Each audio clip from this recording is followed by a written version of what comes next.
৩২ নম্বর ভাঙা উচিত হয়নি, কারণ এটি শেখ হাসিনার বাবার বাড়ি নয়, এটি সবার বাড়ি, এমন মন্তব্য করেছেন আইনজীবী সৈয়দ মামুন মাহবুব। সম্প্রতি চর্চা নামক একটি জনপ্রিয় টকশো অনুষ্ঠানে অংশ নিয়ে তিনি দেশের বর্তমান পরিস্থিতি এবং সাবেক অন্তর্বর্তীকালীন সরকারের প্রধান উপদেষ্টা ড মোহাম্মদ ইউনূসের ভূমিকা নিয়ে চাঞ্চল্যকর সব মন্তব্য করেছেন। আইনজীবী মামুন মাহবুব তার আলোচনায় অভিযোগ করেন, ড মোহাম্মদ ইউনূস ২৪-এর ৮ই আগস্ট দায়িত্ব গ্রহণ করার পরপরই দেশে পুরোপুরি শৃঙ্খলা ফিরিয়ে আনতে পারতেন।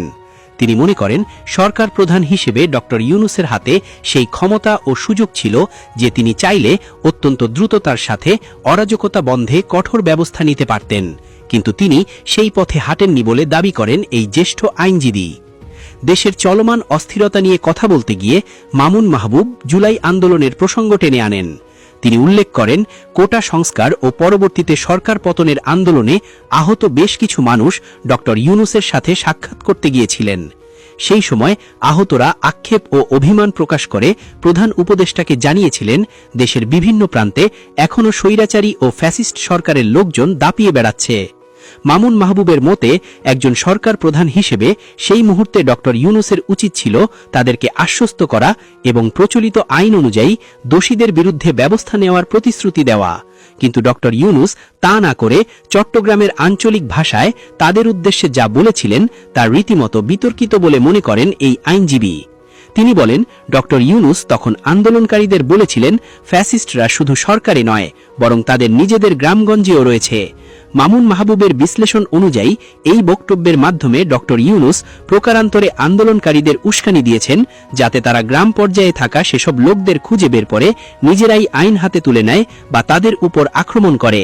তিনি মনে করেন, দেশের সরকার প্রধানের কাছ থেকে এ ধরনের মন্তব্য ছিল অনাকাঙ্ক্ষিত। আলোচনার এক পর্যায়ে ধানমন্ডির ৩২ নম্বরে অবস্থিত বঙ্গবন্ধু শেখ মুজিবুর রহমানের ঐতিহাসিক বাসভবন ভাঙচুরের ঘটনাকে চরম হঠকারিতা হিসেবে বর্ণনা করেন মামুন মাহবুব।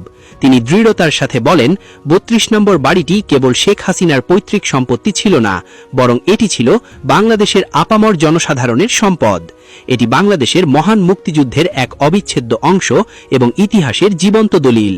এই বাড়িটি একটি জাতীয় জাদুঘর হিসেবে স্বীকৃত ছিল, যা পরবর্তী প্রজন্মের কাছে মুক্তিযুদ্ধের ইতিহাস তুলে ধরত।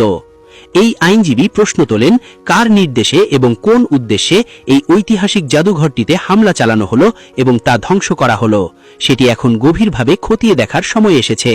তিনি এর পেছনে কোনো গভীর কূটচাল রয়েছে কিনা তা তদন্ত করার জোর দাবি জানান। মামুন মাহবুব ৩২ নম্বর ভাঙার ঘটনার সাথে আন্তর্জাতিক বা ভিনদেশী কোনো যোগসূত্র রয়েছে কিনা সেদিকেও ইঙ্গিত করেন। তিনি উল্লেখ করেন, যেই দিন এই বাড়িটি ভাঙচুর করা হয় সেই রাতেই পাকিস্তানের গোয়েন্দা সংস্থা আইএসআই আনন্দ প্রকাশ করেছিল। এমনকি পাকিস্তানের পার্লামেন্টেও এই ঘটনা নিয়ে আলোচনা হয়েছে, যেখানে তারা দমভক্তি করে বলেছে যে শেখ মুজিব শেষ পর্যন্ত তার সাজা পেয়েছেন। উল্লেখ্য, ২০২৪ সালের ৫ই আগস্ট ছাত্র জনতার এক নজিরবিহীন গণ অভ্যুত্থানের মুখে টানা ১৫ বছরেরও বেশি সময় ধরে ক্ষমতায় থাকা আওয়ামী লীগ সরকারের পতন ঘটে। সেই উত্তাল পরিস্থিতির মধ্যে শেখ হাসিনা প্রধানমন্ত্রীর পদ থেকে ইস্তফা দিয়ে ভারতে পালিয়ে যান।